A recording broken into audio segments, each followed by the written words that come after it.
Olá, eu sou a Vera Felipe e hoje eu vou falar sobre o cetim, mais um tecido super conhecido, mas assim como eu mencionei no vídeo anterior que eu falei sobre a sarja e que eu vou deixar o link na descrição, é preciso compreender a diferença entre o termo técnico ou o nome do ligamento têxtil cetim e o nome comercial.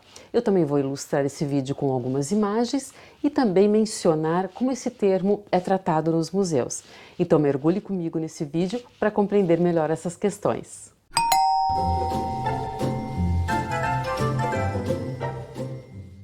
Cetim é um termo que usamos tanto como nome comercial de um tecido plano, como também para um ligamento têxtil. Como nome comercial, o tecido ele tem como característica ser geralmente leve, bastante maleável e também apresentar um brilho, principalmente do lado direito do tecido. O lado avesso ele já é mais opaco. Isso ocorre, então, tanto por conta do ligamento, que é utilizado no entrelaçamento dos fios, quanto também do tipo de fio empregado nesse tecido, como, por exemplo, fios de seda ou fios de poliéster.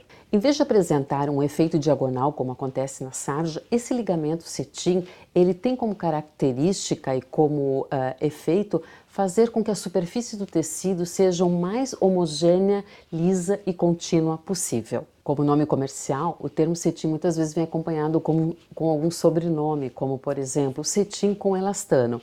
Isso é em função das misturas de fios ou fibras que ocorrem nesse tipo de tecido. E o nome cetim na língua latina, ele pode estar vinculado ao nome de um porto chinês chamado Saiton. Talvez a pronúncia não seja exatamente essa, mas vai ficar aqui escrito como aparece aqui no slide para facilitar. Então, essa relação com o porto eu encontrei em diversos blogs e também em artigos científicos. Então, fica aqui uma possível origem desse termo. Conforme eu mencionei, essa questão do brilho e da opacidade entre lado direito e lado avesso de um tecido de cetim está diretamente ligado então ao entrelaçamento dos fios, ou seja, o ligamento têxtil. E aqui nessa imagem eu demonstro para vocês uma das possibilidades de um ligamento de cetim.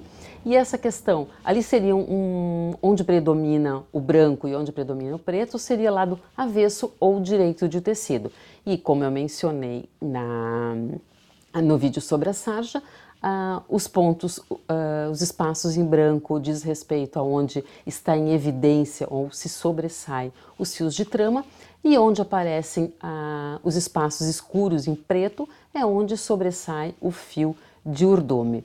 Aqui eu vou mostrar mais uma possibilidade, algumas possibilidades de entrelaçamento de ligamento de cetim, lembrando que essas que são algumas das inúmeras possibilidades, e eu gostaria de ressaltar que para se produzir um tecido cetim com esses ligamentos assim, onde, por exemplo, um fio de trama passa por cima de 5 ou 8 fios de urdume, é necessário fazer uso de fios muito finos, ou seja, a densidade de trama e de urdume de um tecido de cetim, ela normalmente é muito elevada. Eu vou explicar isso melhor a partir de uma simulação que eu fiz uma espécie de um tear manual. Deixa eu ver aqui mais meus apontamentos aqui, se tinha mais alguma uma coisa interessante, então. E essa questão do emprego ou do uso de fios muito finos está também vinculado à estabilidade dimensional de um tecido.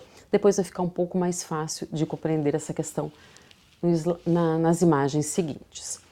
Mas antes, então, essa questão do ligamento têxtil, apenas para reforçar, vejam nessa imagem maior que fica um pouco mais fácil de analisar essa movimentação por onde fio de trama e de urdume fica, digamos assim, um mais evidente do que o outro. Então, a imagem de cima diz respeito à linguagem que se usa numa indústria têxtil para representar o ligamento, e no de baixo, mais ou menos, uma simulação tridimensional de como isso ocorre. Então, agora vamos fazer uma pequena simulação para compreender essa questão.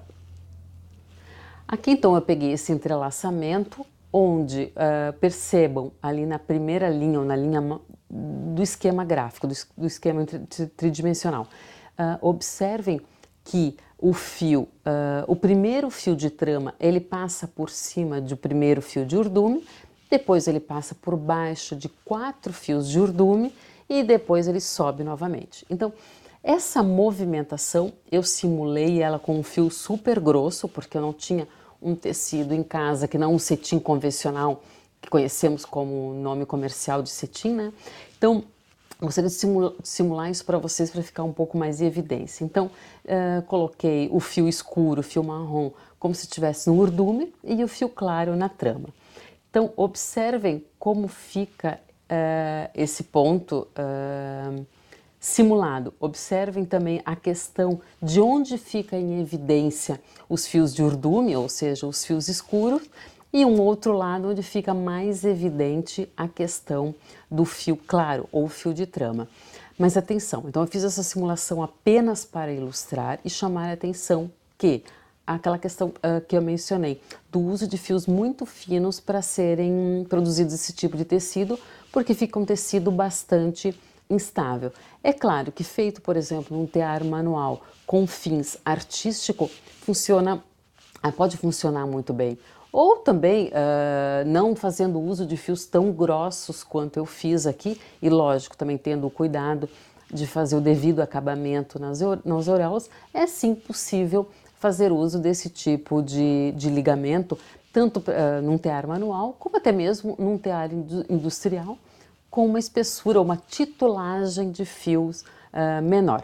Mas no cetim convencional, o fio utilizado é extremamente fino e praticamente impossível observar essa movimentação, essa trama a olho nu. Então, seria interessante observar através de uma lente de aumento para ter a percepção dessa movimentação.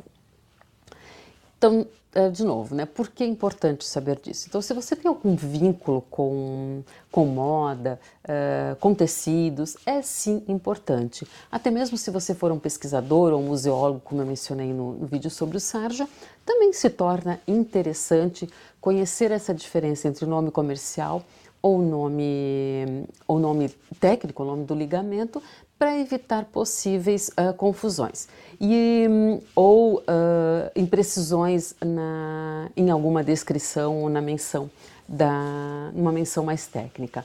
Aqui eu trago um exemplo, eu não vou mencionar o museu que eu tirei essas informações, porque não é para fazer nenhuma crítica, é apenas para ilustrar o que geralmente ocorre, principalmente em museus brasileiros, até mesmo por conta do desconhecimento, em parte, né, por conta das pessoas que movimentam ou tratam desse tipo de documentação.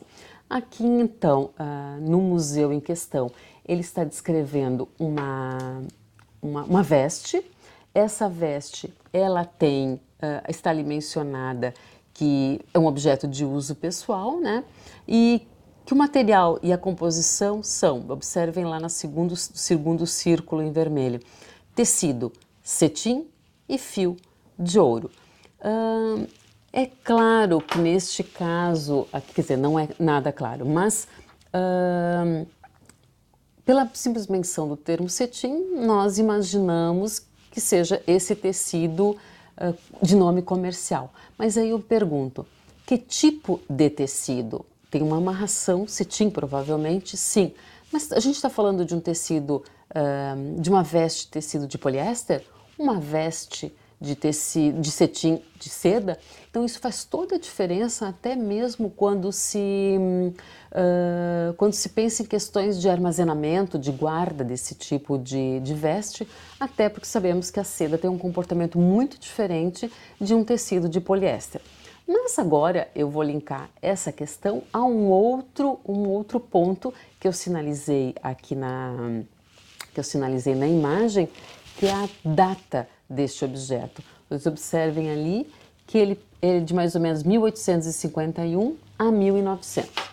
Então aqui isso já leva a uma outra interpretação desse tipo de tecido. Isso porque o poliéster, ele foi inventado por volta de 1940. Então, provavelmente, essa veste é sim de um tecido de cetim de seda. Então, isso sim faz toda a diferença na compreensão. Mas se você não tem uma experiência, um conhecimento da invenção, das possibilidades realmente da invenção, das datas de invenção das diferentes fibras, principalmente as artificiais e as sintéticas, fica um pouco mais complicado de fazer esse tipo de interpretação. Inclusive, eu vou sim a fazer futuramente mais alguns vídeos, inclusive falando sobre a questão de titulagem, que são as espessuras de fios, e também dessa questão de composição. Inclusive, se for possível, mencionar as datas de surgimento dessas diferentes fibras, principalmente sintéticas e artificiais, isso porque as fibras naturais são usadas há milhares de anos, né? Justamente para ajudá-los nessa compreensão. Então, por hoje, a princípio, eu fico por aqui. Se você tiver alguma dúvida, por favor, deixe nos comentários, que eu vou respondendo à medida do possível.